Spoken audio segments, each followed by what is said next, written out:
দেখো বলেছে ভগ্নাংশগুলিকে লঘিষ্ঠ আকারে প্রকাশ করতে হবে, ঠিক আছে। তো এখানে একটা এরকম ভগ্নাংশ বা ফ্র্যাকশন আকারে দেওয়া আছে, এখান থেকে আমার সরলতম বা ছোট আকারে নিয়ে আসতে হবে।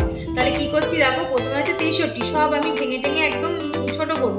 তাহলে 63কে ভাগলে হচ্ছে 7 নং 63, 7 নং 63 মানে কি 3 × 3 × 7, তাহলে 3 3 9 আর 7 নং হয়ে গেল 63 ইনটু এখানে আছে দেখো একিউ, একিউ মানে কত 3টে, একিউ মানে হচ্ছে 3টে এ হলো, আর বি টু দি পাওয়ার 4 মানে কটা হলো 4টে বি হলো, বি টু দি পাওয়ার 4 মানে হচ্ছে 4টে বি লিখলাম।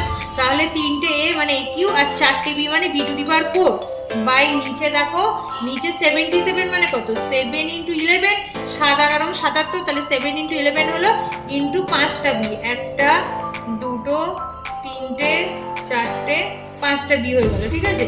তাহলে সব কটা গুণ গুণ করে লিখে দিলাম।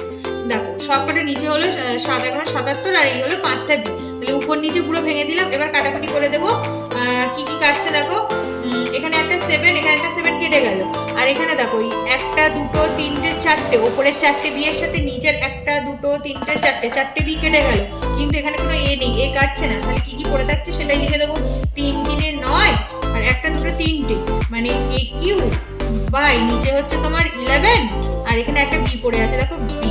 তাহলে এটা হয়ে গেল লঘিষ্ঠ আকারে প্রকাশ বা সরলতম আকারে প্রকাশ, এটা হয়ে গেল আনসার।